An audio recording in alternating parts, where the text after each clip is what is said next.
할렐루야. 우리 주님을 사랑하시면 아멘 하시겠습니다. 주님을 뜨겁게 사랑하시면 뜨겁게 아멘 하시겠습니다. 예수님 부활하셨습니다. 사망의 권세를 이기셨습니다. 우리에게 새로운 생명을 주시고 영생을 주셨습니다. 우리도 부활합니다. 오늘도 부활합니다. 할렐루야. 그러면서도 아멘을 열심히 하시면서도 목사님이 조금 이상하신데, 지난주가 부활주일인데 오늘 분위기가 또 부활절 분위기인데 혹시 이렇게 생각하십니까? 우리는 날마다 부활합니다. 어젯밤에 편히 주무셨습니까? 오늘 아침에 눈을 뜨셨다면 부활하신 거예요. 어제 잠을 주무시면서 오늘 일어날 거라고 누가 생각합니까? 물론 또 아무 일도 없겠지 하고 믿음으로 주무셨기 때문에 믿음으로 일어났지만, 많은 사람들이 저녁에 잠을 주무시고 아침에 안 일어나신 분도 계시는 걸 아십니까? 제가 아는 권사님, 박가집사님, 안수집사님이셨는데 저녁에 잘 자라고 자녀들하고 또 부부간에 서로 인사하고 드라마도 재밌게 보고 그리고 주무셨대요. 근데 아침에 안수집사님이 안 일어나셨어. 내일 아침에 보자가 내일 아침이 아니라 천국에서 보는 인사로 바뀐 거죠. 그때는 참 충격이었습니다. 그렇게도 이 세상을 떠날 수 있구나. 그 다음부터는 잠을 자고 아침에 일어나는 것을 전 부활이라고 생각합니다. 세 분만 아멘 하셨습니다. 여러분, 주일은 부활의 날입니다. 아십니까? 유대인들은 토요일 안식일을 지키죠. 그러나 예수님께서 사망의 권세를 깨뜨리고 부활하신 후 안식 후 첫날 초대교회 성도들은 주의 날에 모였습니다. 그래서 우리는 일요일을 무슨 날이라고 부르나요? 주일이라고 부릅니다. 주일은 누구의 날인가요? 주님의 날이죠. 그래서 주의 백성들은 주님의 날에, 이 부활의 날에 부활의 생명을 가슴에 끌어안고 하나님 앞에 나와서 예배드리는 것이죠. 그러니까 오늘 우리가 부활의 인사를 드리는 것은 지난 주일만 부활주일이 아니에요. 매주일이 부활주일입니다. 매일이 주님의 날이고 매일이 부활의 날인 것을 믿습니다. 오늘 성가대 찬양이 기가 막히지 않습니까? 4월의 봄날? 4월의 어느 날? 난 물론 결혼 축가인 줄 알았어요. 10월의 어느 멋진 날에는 들어본 것 같은데, 그런데 얼마나 감사합니까? 겨우내 바짝 말랐던 모든 나뭇가지에 새로운 생명이 피어나고 봄에 새 향기가 피어난다는, 무슨 뜻입니까? 부활이죠. 예수님은 우리에게, 하나님은 우리에게 날마다 이 부활에 대한 인식을 모든 자연 속에, 우리의 삶 속에 이미 메시지로 깔아 놓으신 것이죠. 우리 자기서 한번 축복하세요. 우리는 예수님 안에서 날마다 부활합니다. 매 주일마다 부활합니다. 우린 부활의 생명으로 살아갑니다. 부활의 신앙으로 무장합시다. 할렐루야.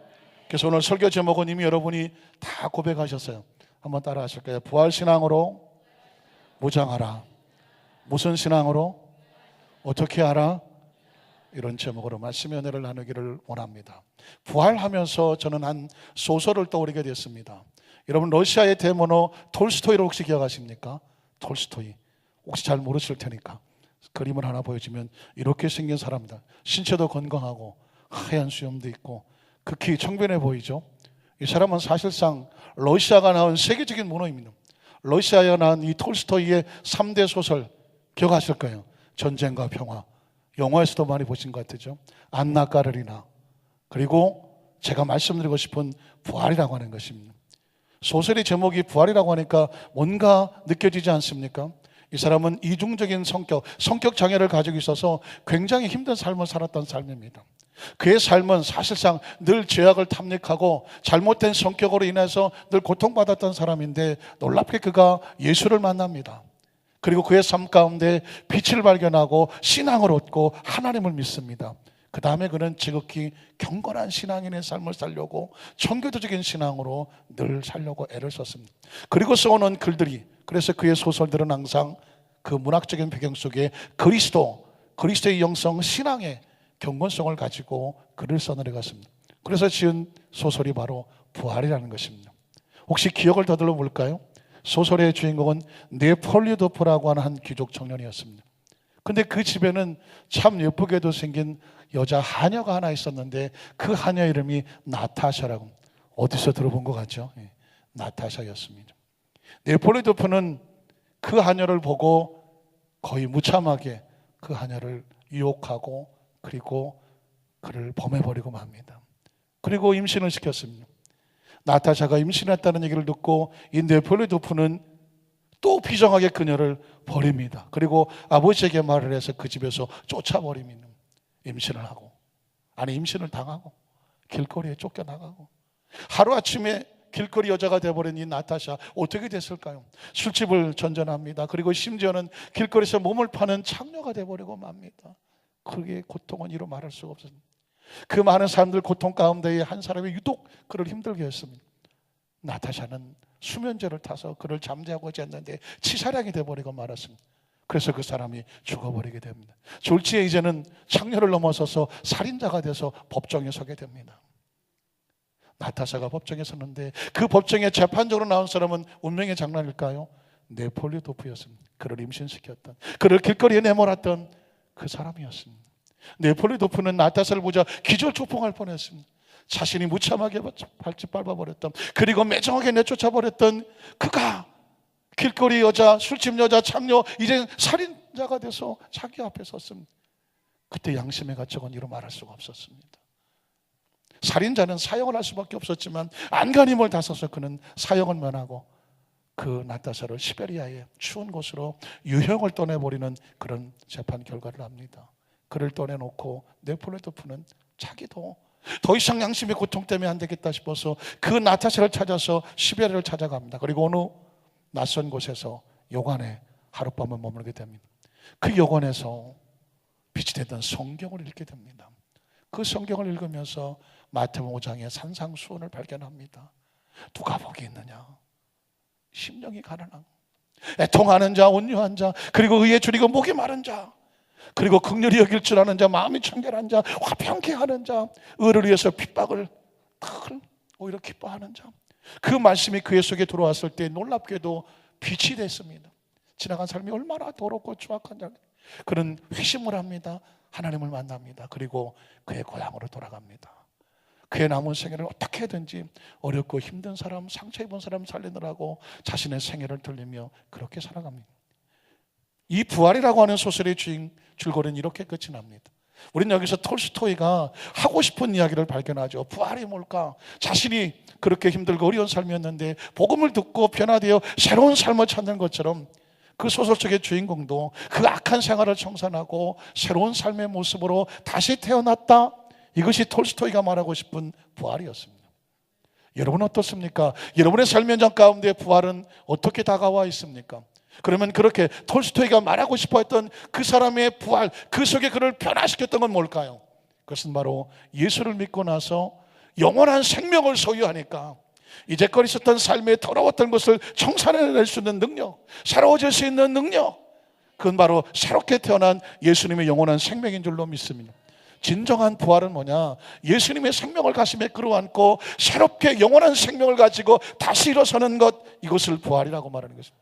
오늘 성경 본문에 보면 바로 부활하신 예수님께서 제자들을 만나서 말씀하시는 것입니다. 그 속에서 예수님의 처절하고, 아니 부활하신 예수님이 뭐가 처절해요? 십자가에서는 처절할 수 있죠. 그러나 부활 다 승리하셨는데 놀랍게도 여전히 주님의 마음은 처절합니다. 그들의 제자를 놓고 처절하게 그들에게 외치고 있는 부활신앙에 대한 명령을 발견합니다. 우린 첫 번째로 부활하신 주님을 믿고 부활의 신앙으로 무장하라고 외치는 예수님의 모습을 발견한다는 거죠. 한번 따라 하실까요? 부활하신 주님을 믿고 부활의 신앙으로 뭐 해라? 무장해라. 성경을 한번 읽어볼까요? 마가복음 16장 14절입니다. 그 후에 11 제자가 음식을 먹을 때에 예수께서, 부활하신 예수님이죠, 그들 누굴까요? 제자들에게 나타나사 이렇게 말합니다. 그들의 믿음 없는 것과 마음이 완악한 것. 전 여기서 가슴이 터지는 것 같아요.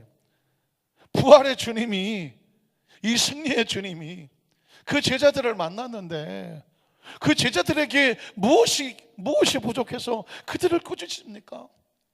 여전히 믿음 없고 마음이 완악하다고 하면서 그들을 꺼주셨습니까? 도대체 무엇에 믿음이 없고 무엇이 마음이 완악했을까요? 이는 자기가 뭐한 것, 다른 말로 바꾸면 부활한 것, 자신이 부활한 것, 부활의 주님이 자신 앞에 나와 있음에도 불구하고 자신이 살아난 것을 본 자들이 예수가 부활하셨다라고 증거하셨는데 그 증거한 자의 말을 뭐하지 아니었다?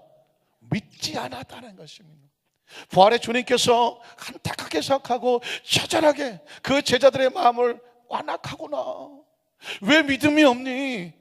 그를 꾸짖을 수밖에 없는 것은 뭐냐면 여전히 부활한 주님이 그들 앞에 있음에도 불구하고 부활의 주님을 믿지 않는 그들의 모습을 보며 주님의 가슴이 터지고 계시는 거예요.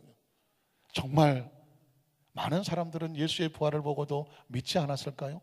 성경은요, 어떻게 보면 아주 논리적으로 가장 정확하게 부끄러움에 가감 없이 적어놓은 것을 발견하게 됩니다. 예수님이 부활하심에도 불구하고 많은 사람들은 예수의 부활을 믿지 않았습니다. 마태복음 28장 16절로 17절에 보면 11제자가 갈릴리에 가서 예수께서 지시한 한 산에 이르러 예수를 배웠고, 이 예수는 어떤 예수인가요? 부활의 예수님이에요. 부활의 주님을 배웠고 경배하나 아직도 뭐하는 사람이 있어요? 의심하는 사람이 있어요. 무엇을 의심합니까? 아니 진짜 예수님 맞나? 이 정말 4일 전에 십자가에 처형돼서 무덤에 장사됐던 그 예수가 맞나? 지금 이 자리에 서 있는 이 눈에 보이는 것은 사람의 실체가 아니라 환상이 아닌가? 어떤 영적인 것이 아닐까? 아니면 누군가 마술적인 어떤 눈속임을 하고 있는 것이 아닐까? 도무지 믿지를 못하는 사람들이 있었다라고 말하고 있습니다. 또 성경은 마가복음 16장 9절로 11절에 보면 예수께서 안식 후 첫날 주일에 이른 아침에 살아나신 후 전에 7 귀신을 쫓아내어 주신 막달라 마리아에게 먼저 부활의 주님을 보여주셨습니다. 마리아는 부활의 주님을 만나고 나서 예수와 함께 왔던 사람 누굴까요? 제자들이죠. 그들이 슬퍼하며 울고 있는 중에 이 일을 알립니다. 이 일이 뭘까요? 예수님이 부활하셨습니다. 예수님이 부활하셨습니다. 그것을 알렸습니다. 그럼 어떻게 해야 돼요? 예수님이 부활하셨다고 우리도 그 부활의 주님을 만나러 갑시다. 기쁘고 즐거워야 되지 않습니까? 흥분해야 되지 않습니까?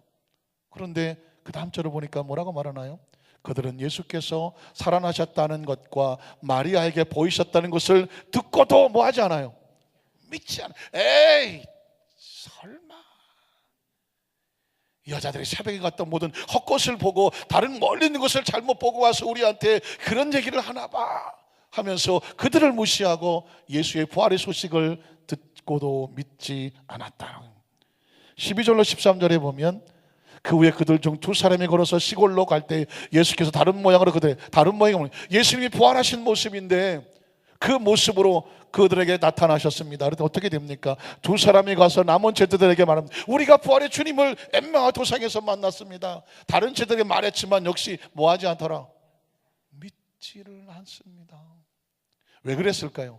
이 사람 얘기를 들어볼까요? 도마 얘기를 들어볼까요? 요한복음 20장 24절로 25절에 보면 12제자 중에 하나로서 디드모라고 불리는 토마스죠. 토마는 예수께서 오셨을 때 함께 있지 아니한 자라.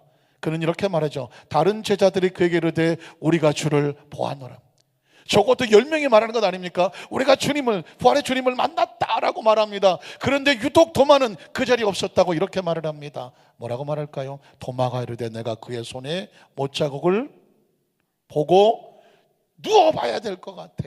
그의 손가락을 그 못자국에 넣어보며 그리고 말하죠. 그 옆구리에 창자국에 내 손을 넣어보지 않고는 그가 부활했던 말을 뭐하지 않겠다? 믿지 않겠다. 사랑하는 성도 여러분, 전 여기서 놀라는 거예요. 전 놀라는 거예요. 예수님께서 그 십자가의 처절한 고통을 당하실 때에 예수님의 제자들 다 도망갔죠. 심지어 베드로는 부인하고 배반하고 침을 뱉고 배신해버렸습니다. 예수님이 부활하시고 난 다음에 혹시 그 제자들 찾아가셔서 이놈의 새끼들 하고 주님께서 그들에게 보복하고 복수한 장면, 그런 장면을 찾아오시면 제가 짜장면을 사드리겠습니다. 왜 요즘 짜장면 만만하지 않습니다. 혹시 그런 장면을 보신 적이 있으신가요? 없습니다. 눈을 씻고 봐도 예수님이 부활하신 다음에 그 제자들 한 사람 한 사람 얼마나 그들의 마음을 만지십니까? 심지어 베드로를 찾아가셔서 말씀하기를 이놈의 새끼야라고 말하지 않습니다. 바요나 시몬아, 네가 여기 있는 많은 사람들보다 나를 너 사랑하지? 사랑하느냐라고 묻지만 묻고 있는 심정은 어떻습니까? 여전히 너 나 사랑하지? 너 나 사랑하지? 말로 고백해 줘봐. 너 나 사랑하잖아. 주님께서는 그 비겁하고 비굴한 그 베드로에게도 여전히 그를 책망하지는 않아요. 너 나 사랑하잖아. 그에게 사랑의 고백을 많은 그를 회복시키셔서 그를 다시 사명을 주지 않습니까? 그랬던 예수님께서 부활하신 다음에 왜 이 부분에서만큼은 제자들을 꾸짖고 책망하시냐 말입니다. 그럼 그 말은 주님의 마음을 알게 되죠. 주님께서 무엇을 원하시는지, 무엇을 가슴에 힘들어 하시는지. 그건 뭐냐? 그리스도 하나님의 제자들은 무슨 신앙을 가져라? 부활의 신앙을 가져야 돼. 실패해도 괜찮아. 혹시 죄를 지었다고 할지라도 다시 회개가 돌아오면 돼. 사명에 넘어져도 다시 세워줄 수 있어. 그러나 한 가지는 안 돼. 부활의 신앙은 포기할 수 없어. 부활의 신앙을 소유해야 돼. 왜냐하면 크리스천의 궁극적인 신앙의 목적과 가치와 권세는 어디서 나오느냐? 부활 신앙에서 나와요. 아무리 용서해도 부활 신앙이 없으면 크리스천의 신앙이 아니란 말이죠. 아무리 착한 일을 많이 해도 부활의 신앙이 없으면 영생에 대한 소망이 없잖아요. 예수님의 부활의 신앙을 가져야 우리의 부활도 신앙을 무장하지 않습니까? 부활이 있어야 천국이 있지 않습니까? 믿으십니까? 부활이 있어야 하나님 나라가 있지 않습니까? 우리가 믿는 이 복음의 궁극적인 목적은 하나님의 나라가 아닙니까? 하나님의 나라는 예수님의 부활을 가슴에 품고 부활의 신앙을 가진 자가 가는 곳이 바로 천국이기 때문에 그렇습니다. 때문에 예수님께서는 그 제자들에게 이렇게 부활의 신앙을 강조하셨습니다. 요한복음 20장 27절로 29절에 보면 도마에게 이르시되 내 손가락을 이리 내밀어 내 손을 보고 못자국 난 내 손을 보고 내 손을 내밀어 내 옆구리에 넣어보라. 그리하여 뭐 없는 자가 되지 말고. 믿음 무엇을 믿는 것입니까? 예수님이 부활하셨다. 이 부활을 믿지 못하는 자가 되지 말고 무엇을 믿는 자가 되라. 예수가 부활하셨습니다. 저는 사실상 예수님께서 왜 이렇게 부활신앙을 강조하는지 그 심령을 아주 조금은 알 것 같습니다. 왜냐하면 우린 지난 주일날 놀라운 일을 하지 않았습니까? 와스타디움에 안산기독교연합회 주최로 970여 교회가, 물론 다 참석하진 않았겠지만 15만의 크리스찬 가운데에 단 10% 15,000명을 주십시오. 그래서 38년 기독교연합 역사 속에서 처음으로 와스타디움에서 부활절 연합 예배를 드렸습니다. 우리가 추산해 보니까 한 10,000명 정도 모인 것으로 추산이 되어집니다. 10,000명이 기독교 안산기독교 역사협회 38년 만에 10,000명이 와서 모여서 우리가 간절히 통성으로 기도했던 그 놀라운 사건을 기억하십니까? 하나님 앞에 간절히 기도하는 사건을 기억하십니까? 그 부활의 주님을 찬양하는 것을 기억하십니까? 그런데 여러분, 일주일이 지났습니다. 두려운 것은 부활절이 지나면 부활의 신앙도 잊어버린 그것이 두렵다는 것입니다. 주님께서는 부활절을 이벤트로 끝내지 마라, 행사로 끝내지 마라, 연합 행사로 끝내지 마라. 진정 중요한 것은 부활절 행사가 아니야. 더 중요한 것은 부활의 신앙이야. 부활의 신앙으로 무장하는 크리스찬들이 되라, 교회가 되라. 지난 주일만 부활절이 아니다. 지금도 부활절이다. 부활의 신앙은 영원토록 당신의 백성들 가슴에 무장하게 원하는 것이 부활신앙이에요. 부활신앙을 무장하지 않으면 신앙은 힘이 없습니다. 제가 1985년도에 여의도 순복음교회 교회학교 교사를 했어요. 중등부 교사만 한 5년 동안 했습니다. 그런데 교회학교 교사 만만하지가 않아요. 제가 3개월하고 세상 말로 그냥 때려치려고 그랬습니다. 이렇게 힘들어서 난 못하겠다. 왜 그러냐면 제가 집이 의정부였었어요. 그리고 교회 여의도까지 오려면 8시까지 교사 모임에 모이려면요 적어도 6시에는 출발을 해야 됩니다. 13번 대원역에 의정부 혹시 아시면 종초까지 걸어 나오는데 30분, 거기서 종로 5가 정릉역에 타러 나오는데 1시간, 거기서 여의도까지 오는데 또 30분, 2시간 필요해요. 최소한 6시에 타야 6시에 나와야 8시에 도착을 해요. 아침 준비 기도회 하죠. 9시에 중등부 애들 예배 드립니다. 끝나고 나면 공각 공부하고 11시 예배 대예배 드립니다. 끝나고 나면 12시 반 됩니다. 얼마나 배고팠어. 그런데 밥을 주는데 300원짜리 도시락을 줍니다. 그런데 우리 같은 장정들은 2젓가락이면 끝이 납니다. 2젓가락에 후다닥 치고 끝납니다. 여전히 허기집니다. 그래서 제가 난생 처음으로 치사한 짓을 해봤어요. 그때 교회학교 교사들이 4명이 한 조가 되었는데 3분은 다 여자 선생님들이야. 근데 이분들은 다이어트 한다고 그것도 남기네. 야, 안 먹을 거면 내놓으라고 그러고 싶은데 내가 정말 자존심이, 그래서 그냥 먹는 거 쳐다봤네. 나중에 알고 보니까 세상에 제일 치사한 거는 남이 먹는 거 쳐다보면서 침 흘리는 거거든. 제가 차마 내가 달란 말을 못하고. 이제 그게 끝난 게 아니에요. 1시부터 중등부 3학년 학생들마다 교사가 반성 기도를 하네. 2시 반까지. 자, 교사 되면 반성할 일이 많아요. 1시 반까지, 2시 반까지 반성하고 또 조금 쉬었다가 3시에 중등부 1학년, 2학년, 3학년 다 모여. 교사들. 또 5시까지 반성해. 뭘? 전 그렇게 반성 많이 할 줄 알았으면 내가 교회학교 교사 안 됐는데 5시까지 반성해. 그래서 한 달에 한 번은 기도원을 가. 기도원 가서 12시까지 기도하고 내려와. 이거 완전히 주의종이더라고. 주의종. 새벽 6시에 나가서 밤 12시에 내려오니까 한 3개월 하니까 사람이 아이고 안 되겠다, 막 봉사 그만하려고 막 조금씩 도망갈 마음을 품고 있었는데 하나님이 아셨는지 광고 시간에 다음 주에 독서로, 저 유명한 떡소로 교사 야외를 갑니다. 교사 야외는 한번 갔다가 그만둬야 되지 않겠냐. 그 야외를 따라가는 것이 일생일대에 그냥 제 발목을 잡았어요. 야외를 따라가서 제가 1학년, 2학년, 3학년 교사들 야외를 하는데 제가 또 게임 실력에 발군의 리더력이 있어 3학년 대표로 열심히 그냥 리더십을 발휘했더니 장로님께서 감동하셔가지고 찬양 인도를 맡겼네. 찬양 인도를 했더니 아이고 은혜 된다고 앞으로 3학년 음악과장을 하시오. 다음 주부터 도망가려고 그랬는데 그 주부터 음악과장이 돼갖고 그때 열심히 그때부터 찬양 인도하는 게 지금까지 큰 목회사에게 큰 도움이 됐어요. 근데 그때 오늘 여러분 불렀던 찬송가 168장 하나님의 나팔 소리가 큰 찬송으로 은혜를 받을 때였습니다. 제가 그 찬송을 부르면서 그 30분 동안 찬양 인도하는데 선생님들이 얼마나 열심히 박수치고 막 하나님의 나팔 소리 하는데 제가 마음에 감동이 와서 용기를 내서 외쳤습니다. 지금 이 시간에 하나님께서 우리에게 나팔 불어서 우리를 천국에 부를 때 다 같이 올라갈 것을 믿으시면 아멘 합시다 그랬어요. 그랬더니 그 선생님들 가운데 다들 여러분처럼 아멘 하더라고요.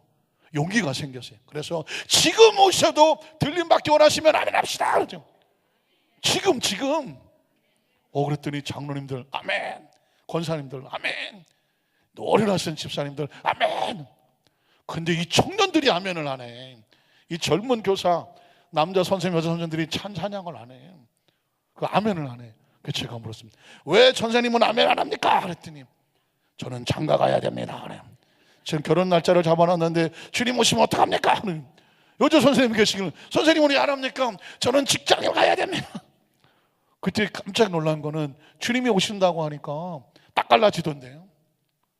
젊은 사람들은 좀 더 있다 오시라 그러고 조금 연세가 드셔서 하늘에 소망 있는 사람들은 주님 빨리 오셨으면 좋겠다고. 그때 한 분이 저한테 손을 들면서 말합니다. 선생님은 지금 주님이 오시면 우리가 부활될 걸 믿으십니까? 정말 부활을 믿으십니까? 제가 뭐라고 말했을까요? 믿음 없는 자가 되지 말고 믿는 자가 되시오.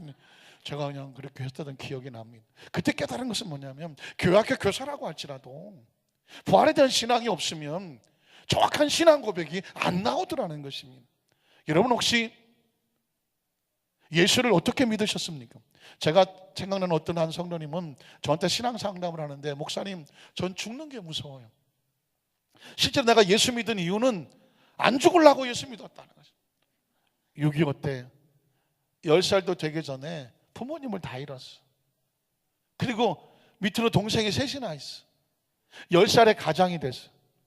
그 어린 동생을 이끌고 전쟁통에 살아남아야 되고 먹고 살아야 돼. 얼마나 힘들었겠어. 자신이 고통을 당하는 것은 무서운 충격. 어머니가 돌아가시고 아버지가 돌아가시고 어려서부터 이 죽음에 대한 트라우마가 있어.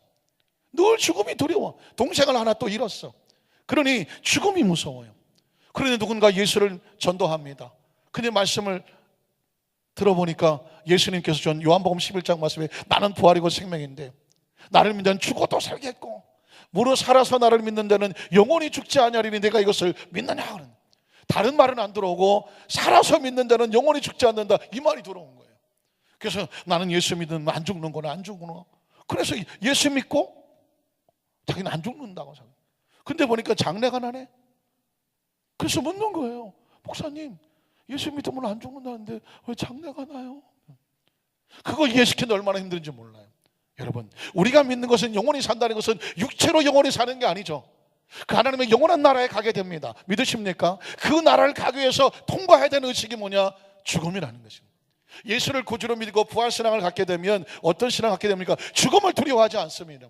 사망을 권세를 정복하신 예수 그리스도, 예수님께서 부활을 통해서 사망을 정복하셨기 때문에 우리도 예수를 믿음으로 말미암아 우리도 부활합니다.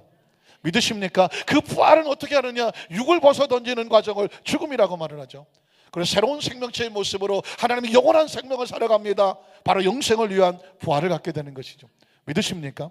자, 그러면 오늘 제가 또 한 가지 말씀드릴 것은 뭐냐면, 우리가 무장해야 될 부활신앙, 우린 과연 어떻게 부활할까요? 궁금하지 않으십니까? 우리가 정말 부활한다고 하면 어떤 모습으로 어떻게 부활하게 될까요? 제가 성경 속에 있는 내용을 여러분에게 말씀드리려고 하는데, 부활은 누가 상상한 것도 아니고 누가 연구해낸 것도 아닙니다. 성경 속에 있는 내용을 그대로 여러분에게 이렇게 부활하는구나. 여러분, 이 부활신앙을 성경 속에 있는 것을 근거해서 무장했으면 좋겠습니다. 우리 첫 번째로, 예수님의 부활은 실제적인 사실이다. 예수님의 부활을 실제적으로 믿을 수 있어야 됩니다. 고린도서 15장 3절로 9절입니다. 내가 받은 것을 먼저 너에게 전하였노니 이는 성경대로. 자, 보십시오. 제가 아까 부활은 성경대로 설명할 수밖에 없다고 말씀을 드렸습니다. 마찬가지로 사도 바울도 예수님의 부활에 대해서 성경을 근거해서 말하는 것입니다. 구약 성경 예언을 말하는 거겠죠. 이는 성경대로 그리스도께서 우리 죄를 위하여 죽으시고 장사 지낸 바 되셨다가 무엇대로? 성경대로, 예언의 말씀대로, 약속대로 사흘 만에 다시 살아나셨다. 믿으십니까? 자, 그러면 그가 부활한 것을 어떻게 믿을 수 있느냐? 부활을 본 증인들이 있다는 것입니다. 그 다음 절을 보니까, 그래서 게바에게 보이시고, 자, 베드로에게 보이시고, 그 후에 12제자에게와 그리고 그 후에 500의 형제들, 주님을 따르던 500의 형제들에게 부활의 주님을 일시에 보여주셨다는 겁니다. 한두 명이 본 사건이 아니라 500명이 동시에 예수님의 부활의 모습을 보았다는 것입니다. 그러니 거짓말할 수가 없죠. 그래서 어떻게 잘못을 말할 수가 없습니다. 예수님의 부활은 실제적인 사건이다. 그 사도 바울은 말하기를, 그 중에 지금까지 대다수, 예수의 부활의 모습을 보았던 대다수는 그 당시에 살아있었고 어떤 사람은 잠들었다라고 말하고 있습니다.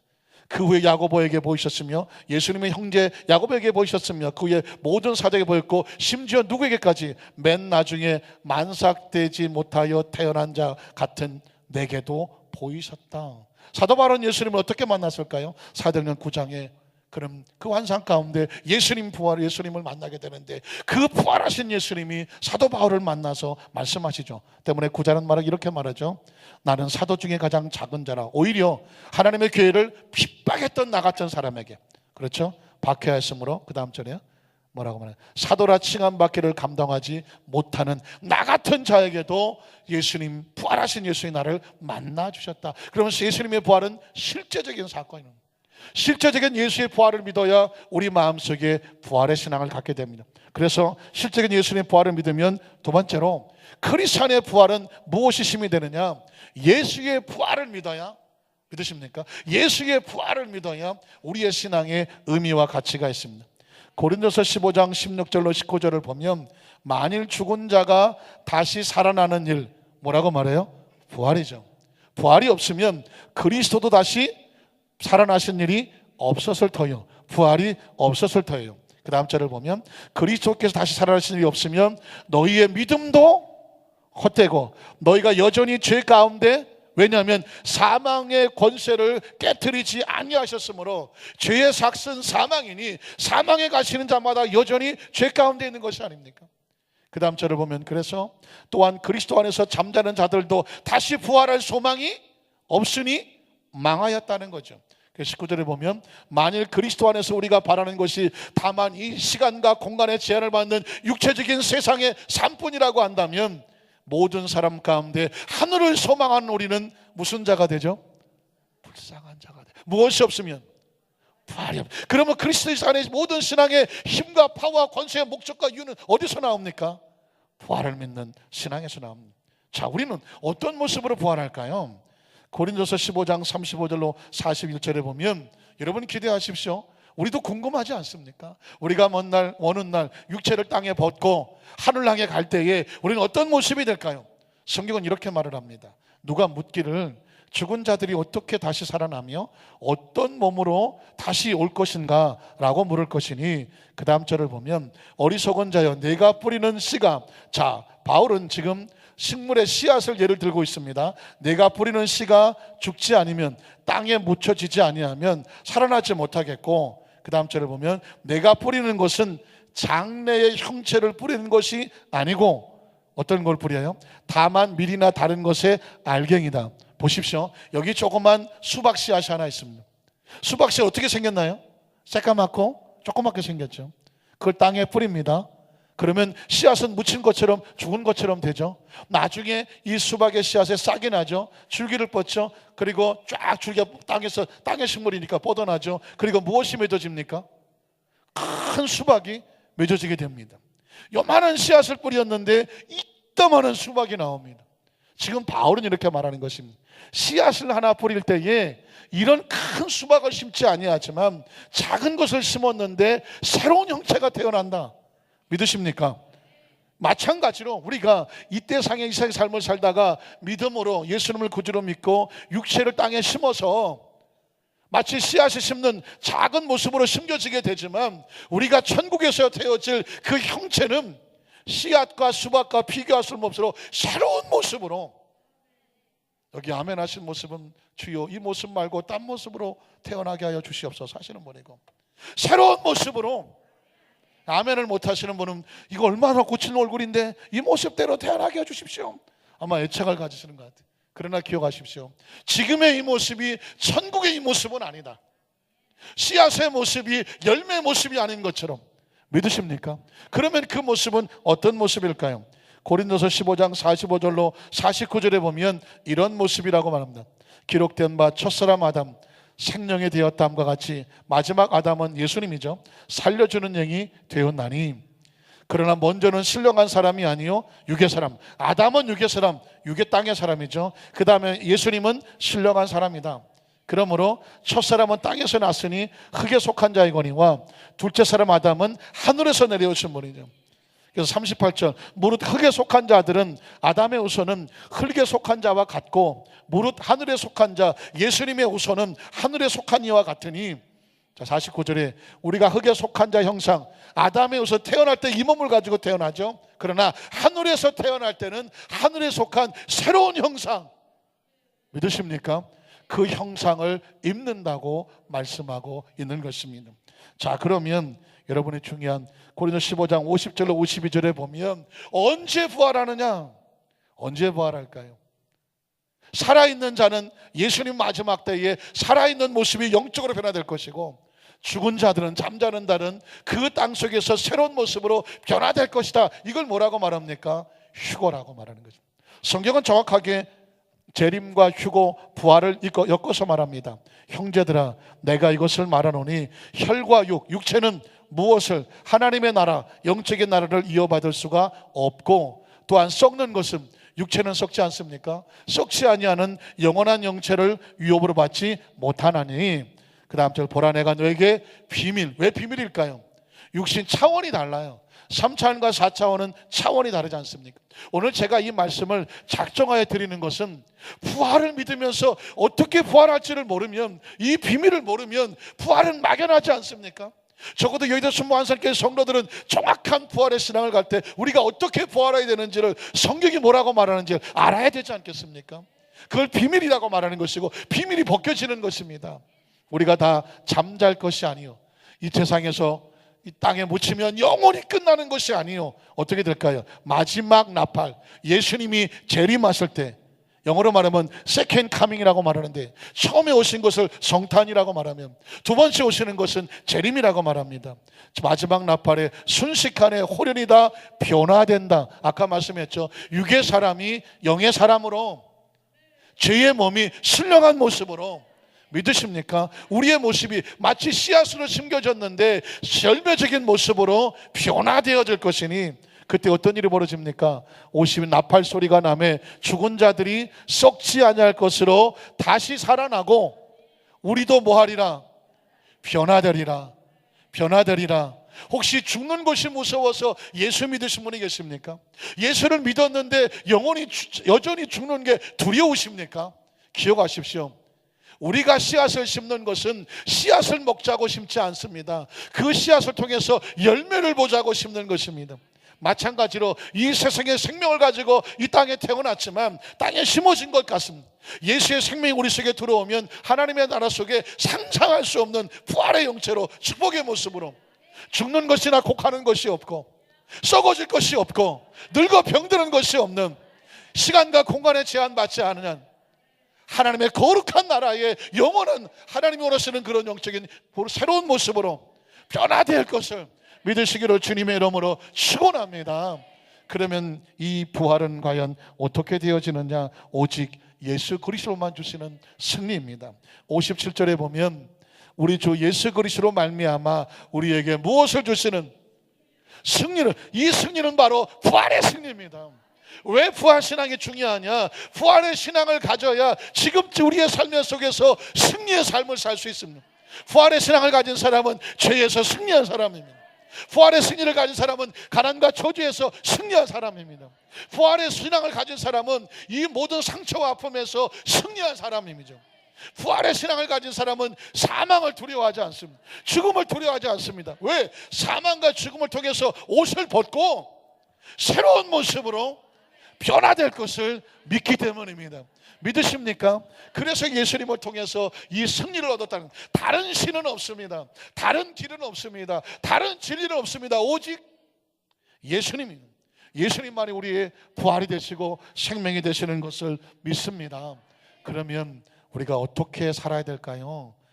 고린도서 15장 57절에 58절에 보면 58절에 그러므로 내 사랑하는 형제들아 이 부활의 신앙을 가진 하나님의 백성들아 어떻게 해라? 튼튼하게 견실하여 열매를 맺고, 두 번째 뭐 하지 마라? 흔들리지 마라. 나 죽으면 어떡해? 흔들리지 마라. 문제 앞에서 이제 난 이제 큰일 났어, 이 문제 때문에 큰일 났어, 문제 앞에 흔들리지 마라. 세상의 유혹 앞에 흔들리지 마라. 육신에 썩어질 것은 이 세상을 떠날 때 다 뭐 하는 거다? 놓고 가는 거예요. 기억하세요. 다 놓고 가는 거예요. 우리가 인생의 마지막 날에 섰을 때에 하나님 앞에 갈 수 있는 것은 부활신앙 하나 가지고 가는 것입니다. 믿으십니까?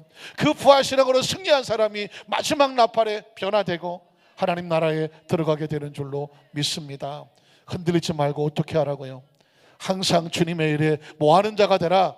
더욱 힘쓰는 자가 되라. 뒤집어 말하면 천국을 준비하는 자가 되라. 부활의 날에 준비하는 자가 되라. 믿으십니까? 우리가 주님 안에서 흘리는 땀과 눈물의 수고, 주님 안에서 뭐하지 않아요? 헛되지 않을 것이다. 말씀을 정리하기를 원합니다. 러시아의 문호 톨스토이만큼 유명한 잉글랜드의 문호가 또 한 사람이 있습니다. 그 사람은 버나드 쇼라고 하는 사람입니다. 그 사람은 또 이렇게 생겼습니다. 조지 버나드 쇼라고 하는 사람은 영국의 유명한 소설가 기억하시죠? 영국과도 안 바꾼다. 누구예요? 셰익스피어죠. 최고의 소설 문학가입니다. 그런데 제2의 셰익스피어라고 불리는 사람이 바로 조지 버나드 쇼입니다. 이 사람도 명성도 대단한 사람입니다. 그런데 이 사람이 묘비명에, 이 사람이 죽을 때 묘비명에 이렇게 써달라고 부탁을 해서, 버나드 쇼의 묘비명은 굉장히 유명합니다. 혹시 들어보셨습니까? 조지 버나드 쇼의 묘비명에 어떻게 쓰였냐면, 우물쭈물하다가 내가 이렇게 될 줄 알았지 라고 하는 내용이 있습니다. 한번 따라해 보실까요? 우물쭈물하다가 내 이렇게 될 날이 올 줄 알았지. 이건 여러분 조지 버나드 쇼에 있는 묘비명이 아닙니다. 모든 인생에 써붙여야 될 묘비명이. 왜냐하면 언젠가 우리는 전부 다 한 사람도 빠짐없이 당석의 옷을 벗어 묻게 될 것입니다. 그리고 누군가 묘비명을 세워놓겠죠. 거기에 뭐라고 쓰게 될까요? 우리 모두가 준비되지 아니하면 조지 버나드 쇼의 묘비명의 내용은 모두의 묘병이 됩니다. 우물쭈물하다는 게 무엇일까요? 준비하지 못했다는 것입니다. 죽음 이후의 삶을 준비하지 못했어. 천국을 준비하지 못했어. 부활의 신앙을 준비하지 못했어. 덜커덕 죽음이 다가왔어. 그때는 때가 늦어버렸어. 돈으로도 안 되고 권세로도 안 되고 어떤 달란트와 어떤 기능과 기술로 안 돼. 오직 죽음 이후의 삶은 부활의 신앙으로만 천국을 가는 것입니다. 물론 어떤 사람은 조지 버나드쇼의 묘비명이 해석이 잘못됐다라고 하시는 분도 있더라고요. 해석은 올바르야 된다. 올바른 해석은 뭐냐? 오래 살다 보니 이런 날이 오는 줄을 알았지. 이렇게 해석하기도 합니다. 그 얘기도 마찬가지입니다. 오래 사는 것도 중요하지만 반드시 끝이 온다는 것이죠. 그러니까 죽음이라고 하는 것은 머나먼 아주 멀리 있는 이야기가 아니에요. 매일 매 순간 우리는 천국을 준비해야 됩니다. 제가 담임 목사라서 정말 사랑하는 우리 여도수 만산교회 성도들에게 무슨 말씀을 선포해야 가장 소중한 것이 될까? 여러분, 장막의 축복도 받아야 되고 사업의 축복도 받아야 되고 건강의 축복도 받아야 되고 여러분 하시는 걸 형통하기도 해야 되고 다 중요한 것들이에요. 그러나 정말 중요한 건 이건 다 전도하고 선교 구제하다가 놓고 갈 것들이에요. 정말 제가 여러분을 사랑하고 여러분이 정말 소중하게 가슴에 늘 준비되어 일 것은 다른 게 아니란 말입니다. 부활의 신앙이란 말입니다. 그리고 그 초화를 준비하는 이 땅에서 무엇이 가장 우선순위가 되어야 되는가? 무엇이 가장 가치 있는 것이 되어야 되는가? 이건 누가 부인할래야 부인할 수가 없는 거란 말입니다. 마지막 묘비명 앞에 섰을 때에 누구도 그때 가서 뒤늦게 후회해봤자 이미 때는 늦어버렸단 말입니다. 지난주가 부활주일이었습니다. 까마득하지 않습니까? 우리의 신앙이 매 순간에 부활의 신앙으로 무장하지 않냐면 부활은 그냥 이벤트입니다. 크리스마스, 추수감사절, 부활절 지나갔네. 얼마나 무서운 신앙입니까? 정말 중요한 사람은, 지혜로운 사람은 자기 날수를 헤아립니다. 그리고 매 순간 그것을 먼저 준비해 놓고 그리고 그 나머지 것들을 준비해 나가며 이 땅에 받는 축복들은 다 하나님의 나라를 위해서 전도하고 선교 구제하고 최선을 다해서 쓰다가 다 놓고 가는 것이고 우리가 천국 갈 때 가져 필요한 것은 바로 부활의 신앙으로 가는 것이죠. 그래서 주님께서는 그토록 마지막 순간까지 당신의 제자들이 부활 신앙, 부활을 믿지 못하니까 책망하고 가슴 아파했던 것이고 그래서 믿지 않는 자가 아니라 믿는 자가 되라. 그리고 부활의 신앙을 믿으면 너희가 내 이름으로 귀신을 쫓아내고 병든 자에게 손 얹는 즉 나으리라. 이 복음을 천하에게 전하라. 그게 바로 예수님의 부활의 복음이죠. 우리 한산교회 모든 성도의 가슴속에 의식 속에 부활신앙이 우선 그리고 나머지 것들이 한꺼번에 그 위에 차선이 되시기를 주님의 이름으로 축원합니다. 기도하겠습니다. 전능하신 하나님 아버지,